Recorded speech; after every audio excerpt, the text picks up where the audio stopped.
ملے نہ پھول تو کانٹوں سے دوستی کر لی، اسی طرح سے بسر ہم نے زندگی کر لی۔ اب آگے جو بھی ہو انجام دیکھا جائے گا۔ خدا تلاش لیا اور بندگی کر لی، نظر ملی بھی نہ تھی اور ان کو دیکھ لیا، زباں کھلی بھی نہ تھی اور بات بھی کر لی۔ وہ جن کو پیار ہے چاندی سے عشق سونے سے، وہی کہیں گے کبھی ہم نے خودکشی کر لی۔ ملے نہ پھول تو کانٹوں سے دوستی کر لی۔ اردو شاعری میں زندگی کی حقیقتوں اور انسانی جذبات کو بیان کرنے کا ایک خاص انداز پایا جاتا ہے۔ بعض اشعار انسان کے دل کی گہرائیوں میں اتر جاتے ہیں کیونکہ وہ زندگی کے تلخ اور سچے تجربات کو بیان کرتے ہیں۔ زیر نظر گیت بھی اسی نوعیت کا ہے۔ اس کے اشعار انسان کو یہ سبق دیتے ہیں کہ اگر زندگی میں خوشیاں نہ ملیں تو مایوس ہونے کے بجائے حالات سے سمجھوتا کر لینا چاہیے۔ یہ گیت ہمیں سکھاتا ہے کہ انسان کو زندگی میں جو حالات ملیں ان کے ساتھ صبر اور ہمت کے ساتھ جینا چاہیے۔ یہی پیغام اس گیت کا بنیادی موضوع ہے۔ ملے نہ پھول تو کانٹوں سے دوستی کر لی، اسی طرح سے بسر ہم نے زندگی کر لی۔ اس شعر میں شاعر زندگی کے ایک بڑے فلسفے کو بہت سادہ الفاظ میں بیان کرتا ہے۔ پھول عام طور پر خوشی، راحت اور خوبصورتی کی علامت ہوتے ہیں، جبکہ کانٹے تکلیف اور مشکلات کی علامت ہیں۔ شاعر کہتا ہے کہ اگر زندگی میں ہمیں پھول یعنی خوشیاں نہ ملیں تو ہم نے کانٹوں یعنی مشکلات سے دوستی کر لی۔ اس کا مطلب یہ ہے کہ ہم نے حالات کو قبول کر لیا اور دکھوں کے ساتھ جینا سیکھ لیا۔ یہاں شاعر ہمیں یہ پیغام دیتا ہے کہ زندگی ہمیشہ آسان نہیں ہوتی۔ اکثر انسان کو ایسے حالات کا سامنا کرنا پڑتا ہے جہاں خوشیاں کم اور مشکلات زیادہ ہوتی ہے، لیکن اصل بہادری یہی ہے کہ انسان ان مشکلات کے ساتھ جینا سیکھ لے۔ اسی طرح شاعر کہتا ہے کہ ہم نے اپنی زندگی اسی انداز میں گزار لی، یعنی ہم نے شکایت کرنے کے بجائے صبر اور برداشت کو اپنا لیا۔ یہ شعر دراصل صبر، برداشت اور حقیقت پسندی کا سبق دیتا ہے۔ دوسرے شعر کی تشریح۔ اب آگے جو بھی ہو انجام دیکھا جائے گا۔ خدا تلاش لیا اور بندگی کر لی۔ اس شعر میں شاعر زندگی کے ایک اور اہم پہلو کی طرف اشارہ کرتا ہے۔ جب انسان زندگی کے دکھوں اور آزمائشوں سے گزرتا ہے تو اکثر وہ اللہ تعالیٰ کی طرف زیادہ متوجہ ہو جاتا ہے۔ شاعر کہتا ہے کہ اب جو بھی انجام ہوگا دیکھا جائے گا، یعنی اب اسے مستقبل کی زیادہ فکر نہیں ہے کیونکہ اس نے اللہ کو تلاش کر لیا ہے اور اس کی بندگی اختیار کر لی ہے۔ یہاں شاعر یہ پیغام دیتا ہے کہ انسان کو مشکلات کے وقت اللہ پر بھروسہ رکھنا چاہیے۔ جب انسان اللہ کے قریب ہو جاتا ہے تو اسے دل کا سکون مل جاتا ہے۔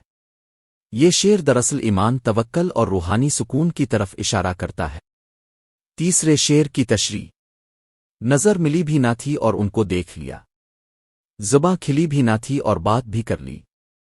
یہ شعر محبت کے جذبات کی عکاسی کرتا ہے۔ شاعر کہتا ہے کہ ابھی نگاہیں پوری طرح ملی بھی نہیں تھیں کہ ہم نے انہیں دیکھ لیا اور دل میں ان کے لیے محبت پیدا ہو گئی۔ اسی طرح زبان کھلنے سے پہلے ہی دلوں کی بات ہو گئی۔ اس کا مطلب یہ ہے کہ محبت کے جذبات الفاظ کے محتاج نہیں ہوتے۔ اکثر ایسا ہوتا ہے کہ دو انسان ایک دوسرے کو دیکھتے ہی ایک خاص تعلق محسوس کرنے لگتے ہیں۔ ان کے درمیان الفاظ کی ضرورت نہیں رہتی کیونکہ دل ایک دوسرے کی بات سمجھ لیتے ہیں۔ یہ شعر محبت کے خاموش اور لطیف جذبات کو بیان کرتا ہے۔ چوتھے شعر کی تشریح۔ وہ جن کو پیار ہے چاندی سے عشق سونے سے، وہی کہیں گے کبھی ہم نے خودکشی کر لی۔ اس شعر میں شاعر معاشرے کی ایک حقیقت کو بیان کرتا ہے۔ وہ کہتا ہے کہ کچھ لوگ ایسے ہوتے ہیں جو صرف دولت سے محبت کرتے ہیں، انہیں انسانوں کے جذبات کی کوئی پرواہ نہیں ہوتی۔ ایسے لوگ اگر کسی کو مشکلات میں دیکھیں تو اس کی حالت کو سمجھنے کے بجائے اس پر طنز کرتے ہیں اور کہتے ہیں کہ اس نے تو گویا خود اپنی زندگی برباد کر لی۔ شاعر دراصل یہ کہنا چاہتا ہے کہ جو لوگ صرف دولت کے پجاری ہوتے ہیں وہ محبت، قربانی اور احساس کی قدر نہیں کر سکتے۔ یہ شعر معاشرتی ناانصافی اور مادہ پرستی پر ایک تنقید ہے۔ گیت کا مجموعی پیغام۔ یہ گیت صرف محبت غم کی داستان نہیں بلکہ زندگی کے کئی اہم سبق بھی دیتا ہے۔ صبر اور برداشت۔ زندگی میں ہر انسان کو مشکلات کا سامنا کرنا پڑتا ہے۔ اگر خوشیاں نہ ملیں تو مایوس ہونے کے بجائے حالات کو قبول کر لینا چاہیے۔ اللہ پر بھروسہ۔ مشکلات کے وقت انسان کو اللہ کی طرف رجوع کرنا چاہیے۔ ایمان انسان کو اندرونی سکون عطا کرتا ہے۔ سچی محبت محبت صرف الفاظ کا نام نہیں بلکہ دلوں کا تعلق ہے جو اکثر خاموشی میں بھی سمجھ آ جاتا ہے۔ یہ گیت ہمیں یہ بھی بتاتا ہے کہ جو لوگ صرف دولت کے پیچھے بھاگتے ہیں وہ انسانیت اور محبت کی اصل قدر کو نہیں سمجھ سکتے۔ محمد رفیع کی آواز کا اثر جب یہ گیت محمد رفیع کی آواز میں سنا جاتا ہے تو اس کے جذبات اور بھی گہرے محسوس ہوتے ہیں۔ رفیع صاحب کی آواز میں ایک خاص درد اور خلوص تھا جو سننے والوں کے دلوں کو چھو لیتا تھا۔ ان کی گائیکی کی سب سے بڑی خوبی یہ تھی کہ وہ ہر شعر کے جذبات کو پوری شدت کے ساتھ ادا کرتے تھے۔ یہی وجہ ہے کہ ان کے گائے ہوئے گیت آج بھی لوگوں کے دلوں میں زندہ ہے۔